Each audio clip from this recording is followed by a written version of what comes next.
The morning sun streamed through the tall windows of courtroom 12B as Judge Harold Kravitz adjusted his black robe and peered down at his docket. The county courthouse was busy as always, but Judge Kravitz ran his courtroom with military precision. At 62, with gray hair and perpetually furrowed brows, he had earned a reputation for being strict and efficient. Many lawyers called him Hurricane Harold behind his back for how quickly he blew through cases. Next case, Judge Kravitz announced in his booming voice. The bailiff called out, "The state versus Jamal Washington, Your Honor. Charge of vandalism and trespassing." The courtroom doors opened, and a young black man walked in. He wore baggy jeans that hung low on his hips, an oversized hoodie, and sneakers with untied laces. His walk had a slight swagger as he approached the defendant's table. Several people in the gallery exchanged glances, and the prosecutor barely hid his smirk. Judge Kravitz looked up from his papers and frowned. "Where is your attorney, young man?" "Don't got one. Representing myself," the teenager replied, his voice carrying a strong urban accent. Judge Kravitz sighed loudly. "Of course you are."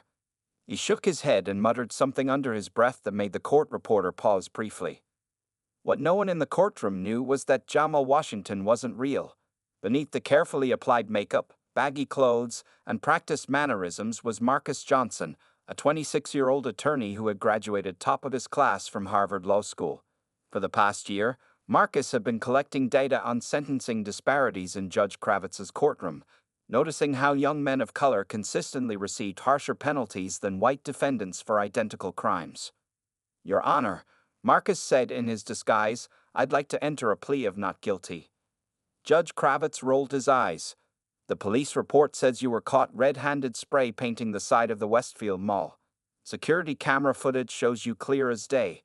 Are you sure you want to waste the court's time with this?" "It's my right to a trial," Marcus replied. Yes, Judge Kravitz said with a dismissive wave. "Let's set a date then, and Mr. Washington, I strongly suggest you reconsider your decision to represent yourself. The saying goes that a man who represents himself has a fool for a client." Several people in the courtroom chuckled.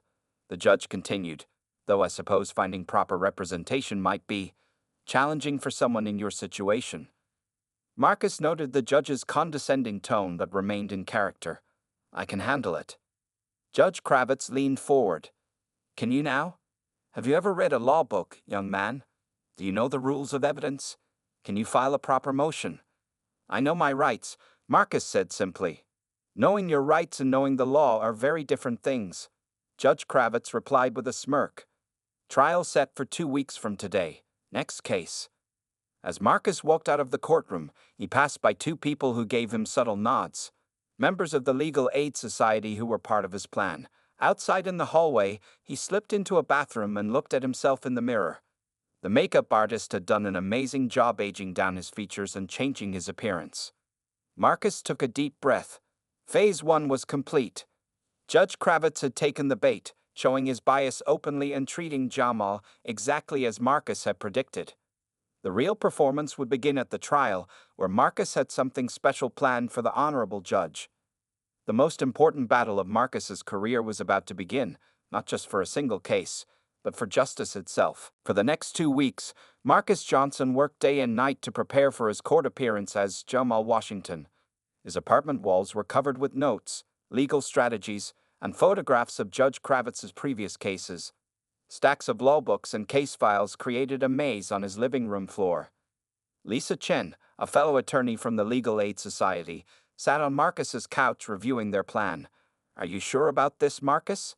If Kravitz finds out what you're doing, he could have you disbarred." Marcus looked up from his laptop. "That's why we've done everything by the book. The ACLU has signed off on the operation. We have proper documentation, and the State Bar Ethics Committee reviewed our proposal. Still, it's risky," Lisa said, flipping through a folder of statistics they had collected. "These numbers are shocking. Black teenagers getting sentences 3 times longer than white kids for the same crimes." Marcus nodded. "That's why this has to be done. No one believes us when we just show them the data. People need to see it happening." The next morning, Marcus met with Tanya Williams, a theater makeup artist who specialized in age and race transformations for film. She carefully applied layers of makeup to make Marcus look younger and slightly altered his facial features. "Hold still," she said, dabbing a sponge along his jawline. "I still can't believe you're doing this. It's like something from a movie." "Sometimes real life requires dramatic action," Marcus replied, trying not to move his face. When Tanya finished, Marcus hardly recognized himself in the mirror. The Harvard lawyer had vanished, replaced by a teenager with a different fade haircut and subtle changes to his facial structure. He practiced his walk and speech patterns for another hour before heading out. Later that day, Marcus met with Dr. James Whitaker, a sociology professor who specialized in judicial bias. The older man adjusted his glasses as he reviewed Marcus's strategy. "Your disguise is impressive, but remember, this isn't just about exposing one biased judge. This is about highlighting a systemic problem," Dr. Whitaker said. "I know," Marcus replied. "That's why we have observers placed throughout the courtroom. 3 journalists, 2 law professors, and a member of the Judicial Review Board. And they all understand their roles. Yes, no one will intervene until I give the signal. Everything needs to unfold naturally." The night before the trial, Marcus couldn't sleep. He paced his apartment, rehearsing legal arguments while maintaining his Jamal persona. If he slipped for even a moment, his entire case would fall apart. Around 3 a.m., he finally sat down and looked at a photograph on his desk, his father in prison uniform during a visiting day. "This one's for you, Dad," Marcus whispered. Marcus's father had been sentenced to 15 years for a nonviolent drug offense when Marcus was just 10 years old. The white defendant in the same case had received only 18 months. That injustice had driven Marcus to become a lawyer. On the morning of the trial, Marcus arrived at the courthouse early. He wore the same baggy clothes and walked with the same swagger that had clearly irritated Judge Kravitz before. In the bathroom, he checked his disguise one last time and inserted a nearly invisible earpiece that would allow Lisa to communicate with him from the gallery. The bailiff called the court to order as Judge Kravitz entered. The judge's eyes immediately found Jamal at the defendant's table and narrowed slightly. "Let's get this over with," Judge Kravitz said. "The state versus Jamal Washington.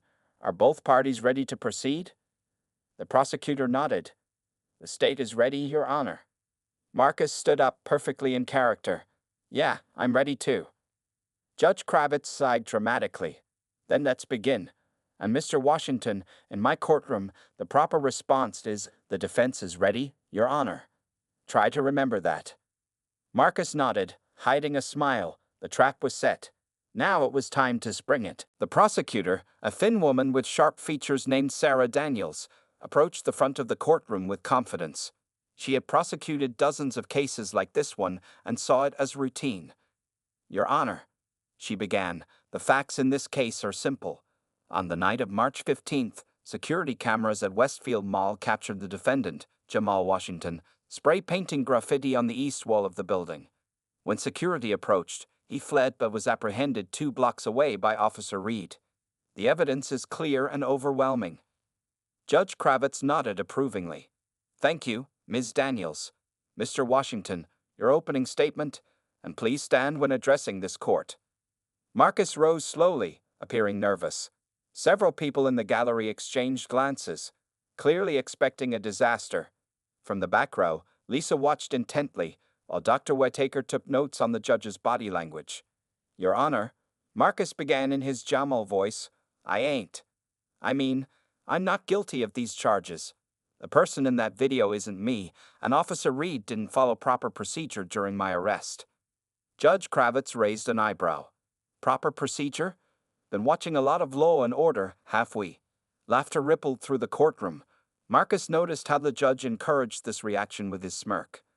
"I've been reading about my rights," Marcus replied, staying in character. "Very commendable," Judge Kravitz said with obvious sarcasm. "Let's proceed with the evidence, shall we? Ms. Daniels, call your first witness." The prosecutor called Officer Reed to the stand. The police officer, a stocky man with a crew cut, testified about finding Marcus with spray paint on his hands and clothes that matched the description from security. When it was time for cross-examination, Marcus approached the witness stand confidently. "Officer Reed, did you read me my Miranda rights when you arrested me?" The officer shifted in his seat. I informed you that you were under arrest. That wasn't my question, Marcus replied. Did you specifically inform me of my right to remain silent and my right to an attorney? Officer Reed glanced at the prosecutor. I don't recall exactly what was said during the arrest. So that's a no? Marcus pressed. Objection. The prosecutor interrupted. Argumentative. Judge Kravitz nodded. Sustained. Mr. Washington, stick to asking questions, not making statements disguised as questions. Marcus nodded. Officer Reed, was your body camera on during my arrest? The officer hesitated. No, it was malfunctioning that day. Convenient, Marcus muttered just loud enough to be heard. Judge Kravitz leaned forward. Mr. Washington, one more comment like that and I'll hold you in contempt. Is that clear? Yes, Your Honor, Marcus replied politely. As the questioning continued, Marcus skillfully exposed inconsistencies in the officer's testimony, asking about chain of custody for the evidence and proper identification procedures. With each precise question, the gallery grew quieter, and Judge Kravitz's expression changed from amusement to irritation. Where exactly did you learn these legal terms, Mr. Washington? The judge interrupted. Marcus looked up innocently. The library, Your Honor. They got law books there. Judge Kravitz scoffed. I find that hard to believe. Are you getting help from someone? Passing notes, perhaps? No, sir, just been studying. When the security guard from the mall took the stand, Marcus's cross-examination became even more focused. He questioned the guard about the lighting conditions, the distance from which he observed the suspect, and whether he could truly identify someone wearing a hoodie from the camera footage. The footage shows someone in similar clothes, Marcus argued, but you can't see their face clearly. How can you be certain it was me? The security guard fumbled for an answer. In the gallery, one of the law professors whispered to another, clearly impressed by the line of questioning. Judge Kravitz's patience was visibly thinning. Mr. Washington, this court appreciates that you've learned some legal jargon, but your amateur theatrics are wasting valuable court time. I'm just exercising my right to question witnesses, Your Honor, Marcus replied calmly. The judge's face reddened slightly. Don't presume to lecture me on rights in my own courtroom, young man. I was practicing law before you were born. A court reporter captured every word of the exchange. In the back of the courtroom, a member of the Judicial Review Board made notes on a small pad, his expression grave. As the prosecutor called her final witness, Judge Kravitz checked his watch repeatedly. What he had expected to be a simple, quick case was turning into something unexpected, and Jamal Washington was proving to be far more than he appeared. After the prosecution rested its case, Judge Kravitz looked at Marcus with impatience.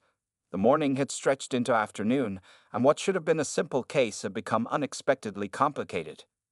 Mr. Washington, do you plan to present a defense, or are we finally ready to conclude this matter? Judge Kravitz asked, tapping his fingers on the bench. Marcus stood confidently. Yes, Your Honor. The defense calls Mrs. Eleanor Jenkins to the stand. A surprised murmur went through the courtroom as an elderly black woman with silver hair and glasses made her way to the witness stand. She walked slowly with the help of a cane, and the bailiff assisted her up the steps. Once she was sworn in, Marcus approached her gently. Mrs. Jenkins, where you live?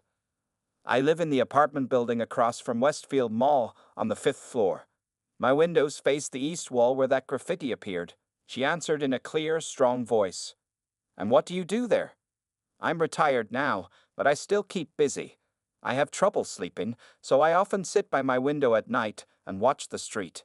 Young people think old folks don't see what goes on, but we do. She smiled knowingly. Were you looking out your window on the night of March 15th? Yes, I was. Like most nights, I was watching the street until about 1:30 in the morning.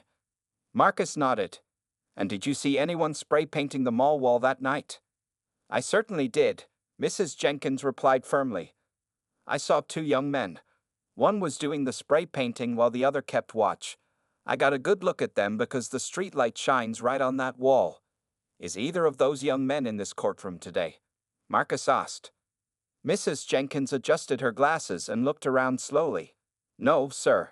Neither one is here today. The boy who did the spray painting was white with blonde hair. The lookout was Hispanic, I believe. But it definitely wasn't this young man here. She pointed directly at Marcus. Judge Kravitz frowned deeply. Mrs. Jenkins, are you absolutely certain about what you saw? Judge, I may be 78 years old, but my eyesight is 20/20ths with these glasses, and my memory is just fine. I know what I saw, she replied firmly. The prosecutor stood quickly. Your Honor, this testimony is highly convenient and suspicious. We have video evidence. Of someone in a hoodie with their back to the camera, Marcus interrupted. The prosecution never established a positive ID from that footage. Judge Kravitz glared at Marcus. Mr. Washington, you do not interrupt in my courtroom. My apologies, Your Honor, Marcus said, not looking particularly sorry. The prosecutor began her cross-examination of Mrs. Jenkins, trying to find holes in her story, but the elderly woman remained consistent. She had called the police that night to report what she saw, but no one had followed up with her. After Mrs. Jenkins stepped down, Marcus called his second witness, a technology expert who analyzed the security footage and testified that the person's height in the video, based on surrounding objects, was approximately 5'11", 3 inches taller than Marcus. Judge Kravitz's frustration grew visibly with each witness. The case he had dismissed as simple was falling apart before his eyes. Worse, it was happening because of a teenager he had openly mocked earlier. Your Honor, Marcus said after his last witness, I would like to submit into evidence the police report from the night in question, specifically page 3 where Officer Reed describes the suspect he was looking for as approximately 6 feet tall with a medium build. I am 5'8" with a slight build. Judge Kravitz reluctantly accepted the document, reviewing it with a deepening frown. Furthermore, Marcus continued, I'd like to present my work time card from Burger King, showing I was working the night shift until 2 a.m. on March 15th, with 6 coworkers who can verify my presence. The judge examined the time card, his face now a mask of confusion and irritation. It seems, Judge Kravitz said reluctantly, that there are significant discrepancies in the prosecution's case. Yes, Your Honor, Marcus replied, but there's one more important piece of evidence I'd like to present before we conclude. The judge sighed heavily. Proceed, Mr. Washington. Marcus nodded, his eyes gleaming with determination.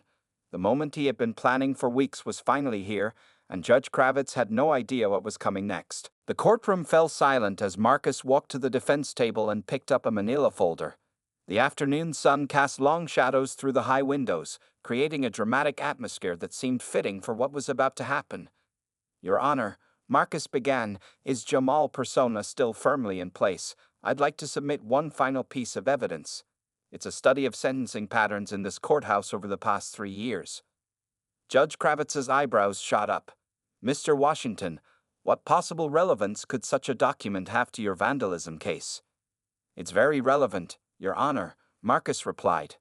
This study shows that young black men in your courtroom receive sentences that are, on average, 340% longer than white defendants for identical crimes.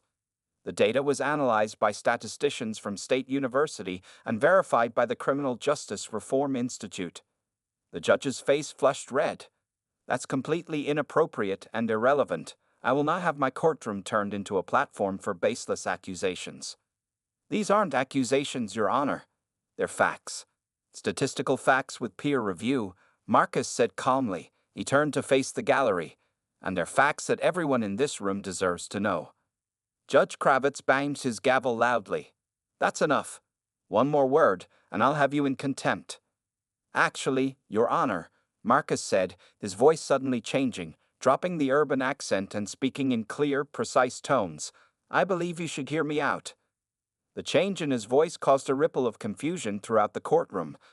Judge Kravitz stared at him, momentarily stunned. Marcus reached up and removed the small silicone pieces from his cheeks that had subtly altered his face shape. He pulled out contact lenses that had changed his eye color. With a few quick motions, he wiped away strategic makeup that had changed his appearance. My name is not Jamal Washington, he announced to the gasping courtroom. My name is Marcus Johnson. I have a Juris Doctor degree from Harvard Law School, and I am a licensed attorney in this state. Complete silence fell over the courtroom. Judge Kravitz's mouth hung open, his face a mixture of shock and growing anger. What is the meaning of this charade? The judge finally sputtered. half rising from his seat. Marcus stepped forward confidently. This was not a charade, Your Honor. This was a controlled legal experiment approved by the State Bar Ethics Committee to document judicial bias in action. Every moment of these proceedings has been recorded and witnessed by legal observers. He gestured to several people in the gallery who now stood up. I have no criminal record, Marcus continued. There is no Jamal Washington. The mall vandalism case is fictitious, created with the cooperation of the mall's management and security team as part of this study. Mrs. Jenkins is actually Professor Eleanor Jenkins from the law school, and Officer Reed is a professional actor. The prosecutor sat down heavily, looking as shocked as everyone else. Judge Kravitz's face had gone from red to pale. You deceived this court, Judge Kravitz said, his voice shaking. I will have your law license for this. With respect, Your Honor, Marcus replied calmly. Every aspect of this exercise was legally approved and documented. He nodded to a middle-aged man in a suit who stood up in the gallery. I'm Christopher Blackwell, chairman of the State Bar Ethics Committee, the man announced. What you've witnessed today was a sanctioned study conducted according to strict ethical guidelines. No laws were broken, and no actual court resources were wasted on a fictitious case. Judge Kravitz looked like he might collapse. Why, he asked, his voice barely audible. Why go to such lengths? Marcus looked him directly in the eyes. Because when we presented statistics showing judicial bias, no one listened. Sometimes people need to experience something to understand it's real. He gestured around the courtroom. Everyone here saw how differently Jamal was treated from the moment he walked in. Everyone heard the comments, the tone, the assumptions made about his intelligence and character. The courtroom remained silent as the full implications of what had just happened began to sink in. Judge Kravitz stared at Marcus, the shock in his eyes slowly giving way to something else, the dawning realization that his judicial career might be over. The courtroom erupted into chaos. Reporters who had been positioned throughout the gallery rushed for the doors, eager to break the story. The bailiff looked uncertainly between Marcus and Judge Kravitz, unsure whose orders to follow. The prosecutor sat frozen at her table, staring blankly at her useless case notes. Judge Kravitz finally found his voice. Order! Order in the court! He shouted, banging his gavel repeatedly. The noise gradually subsided, but the tension in the room remained electric. Mr. Johnson, Judge Kravitz said, his voice cold with anger, regardless of any approval you claim to have, this is my courtroom, and you have made a mockery of these proceedings. Marcus stood tall, no longer playing a role. With respect, Your Honor, the only mockery here today was the unequal treatment of justice, and it didn't start with my experiment. From the back of the courtroom, a tall black man in an expensive suit rose to his feet. Your Honor, I am David Washington, Chief Justice of the State Supreme Court. I've been observing these proceedings with great interest. A collective gasp swept through the courtroom. Judge Kravitz's face drained of color as he quickly stood. Chief Justice Washington, I had no idea you were present today. Clearly, the Chief Justice replied dryly. Judge Kravitz, I'm invoking my supervisory authority to temporarily suspend these proceedings. My chambers will be reviewing the full transcript and recordings of today's events, as well as the statistical evidence Mr. Johnson has compiled. Marcus nodded respectfully to the Chief Justice before turning back to Judge Kravitz. Your Honor, I would like to submit into evidence the complete data set we've collected over the past 3 years. He placed a thick binder on the evidence table. This includes 723 cases from your courtroom, with detailed analysis of sentencing disparities based on race, gender, and economic status. It also includes transcripts of comments made to defendants of different backgrounds, showing a clear pattern of disparate treatment. Judge Kravitz's hands trembled slightly as he gripped the edge of the bench. You've been planning this for 3 years? Justice shouldn't depend on what you look like or how you speak, Marcus replied simply. When we noticed the pattern in your courtroom, we felt compelled to document it systematically. Lisa Chen stood and approached the front of the courtroom. Your Honor, I'm Lisa Chen from the Legal Aid Society. We have filed a formal petition with the Judicial Conduct Board requesting review of 212 cases where sentencing disparities exceeded established guidelines by more than 200%. The Chief Justice nodded. That petition has been received and will be given priority review. Judge Kravitz seemed to age 10 years in minutes. This is unprecedented. I have served on this bench for 17 years with distinction. And we reviewed all 17 years of your case history, Marcus added quietly. The pattern of bias has been consistent throughout your career, Your Honor. The data doesn't lie. Dr. Whittaker approached next, carrying a laptop. Your Honor, I'm Dr. James Whittaker, professor of sociology at State University. We prepared a visual presentation of the sentencing disparities. He connected his laptop to the courtroom display system.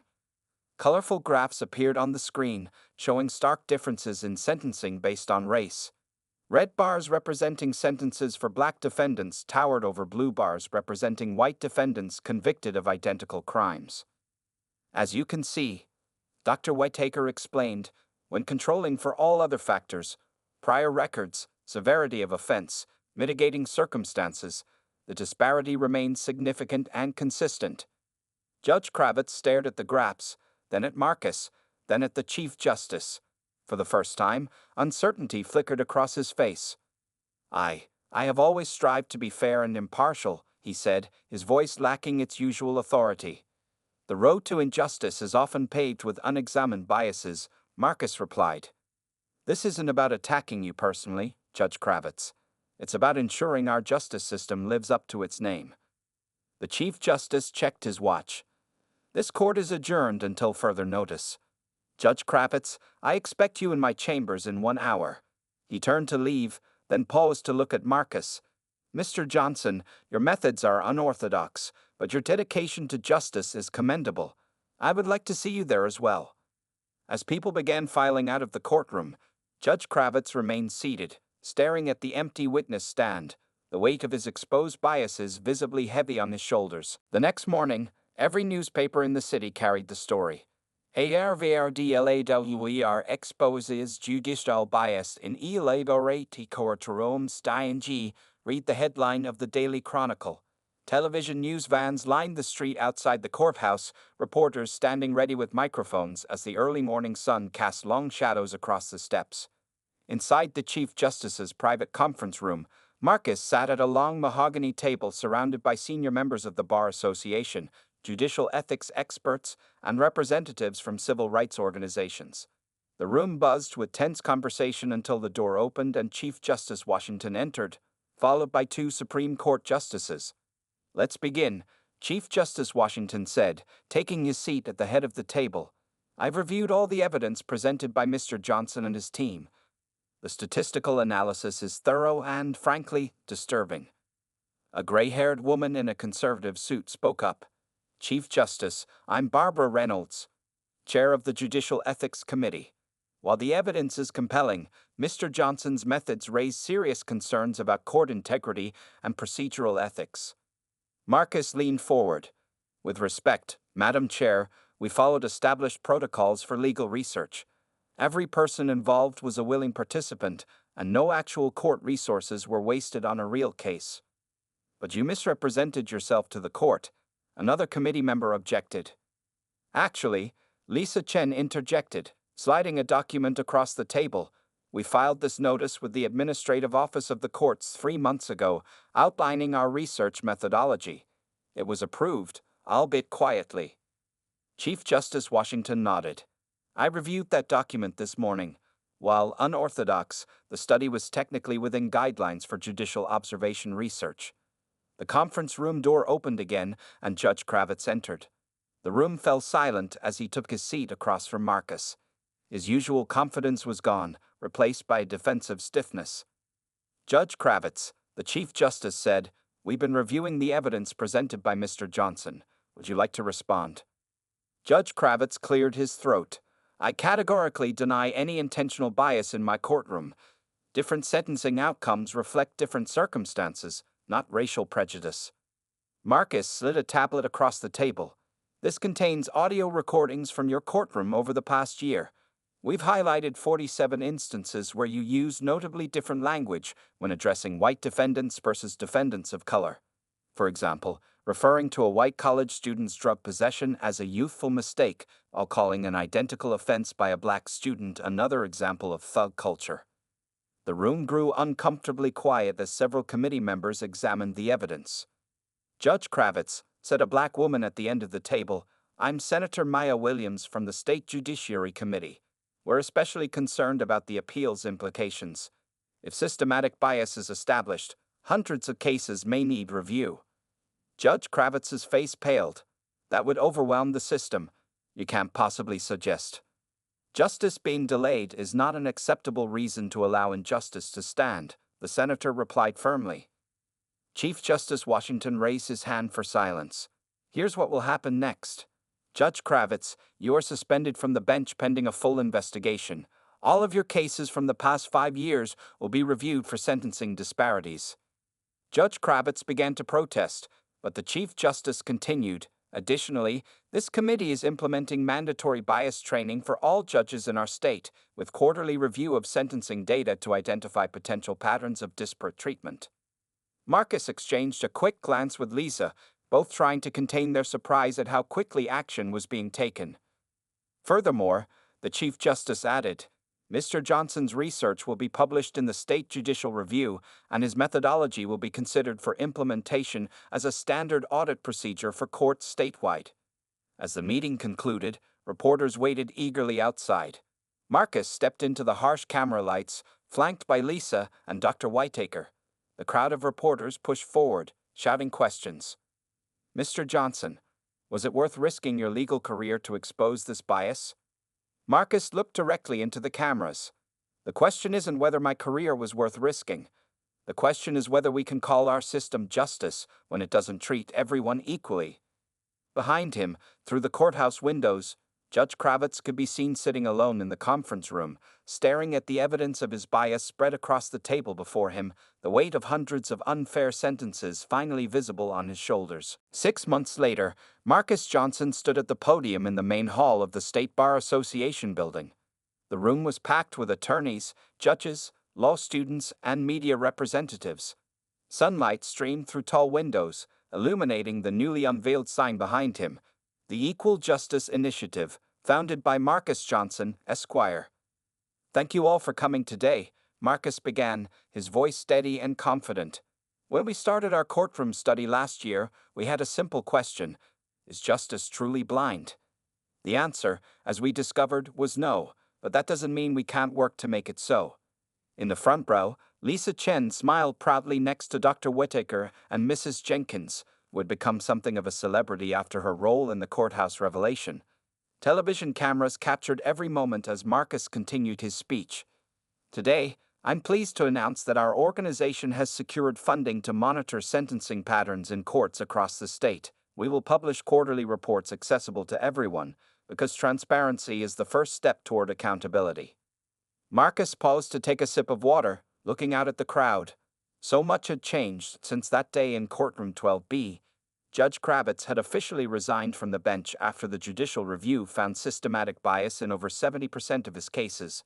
More than 200 sentences had already been reconsidered, with dozens of people released or having their sentences reduced. "Some have asked if our methods were too extreme," Marcus continued. "But consider this: we tried presenting statistics for years. We filed formal complaints. We wrote academic papers. Nothing changed until people saw the bias happening right in front of them." In the back of the room stood Chief Justice Washington, nodding slightly as Marcus spoke. Next to him was the governor, who had signed an executive order creating a Judicial Fairness Commission just 2 weeks earlier. "The most important outcome hasn't been the removal of one biased judge," Marcus said. "It's the system-wide changes we're seeing. Mandatory bias training for all judges, anonymous review of sentencing patterns, community oversight boards in every district." Marcus gestured to a group of young black law students seated together. "And perhaps most importantly, a new scholarship program that will help bring more diverse voices into our legal system." The room erupted in applause. As it quieted, Marcus's expression became more serious. "I'd like to share something personal," he said, his voice softer now. "When I was 10 years old, my father was sentenced to 15 years for a nonviolent drug offense. The white defendant in the same case received 18 months. My father missed my high school graduation, my college acceptance, and my law school graduation. He was released just 3 months ago." The room fell completely silent. Many had heard about Marcus's father, but few had heard him speak about it publicly. "Dad, would you please stand?" Marcus asked, looking toward the middle row. A tall man in his 60s slowly stood up, dignity in every inch of his posture despite the years of incarceration. The crowd burst into spontaneous applause as father and son exchanged a look of deep understanding. "This work isn't just professional for me, it's personal," Marcus continued after the applause died down. "And it's not finished. We've identified 17 judges across the state with concerning sentencing patterns. We'll be working with the courts, not against them, to address these issues." As Marcus concluded his speech, reporters rushed forward with questions. One shouted above the others, "Mr. Johnson, do you regret any part of your courtroom deception?" Marcus considered the question carefully. "I regret that it was necessary. I regret that presenting data, statistics, and formal complaints wasn't enough. But I don't regret exposing the truth, because the cost of silence was too high for too many families like mine." Outside the building, a small group of protesters carried signs reading "Gudges" and "Johnson's methods, threaten justice." But they were far outnumbered by supporters holding signs that read "Equal justice under law" and "Faenkiwu MRFCUS." As Marcus left the building with his father beside him, a young black teenager approached nervously, holding a law school application. "Mr. Johnson," the teenager said, "what you did made me want to become a lawyer too. Do you think I can do it?" Marcus smiled, putting a hand on the young man's shoulder. "Not only can you do it, but we need you to do it. The most important cases for justice are the ones still waiting to be fought."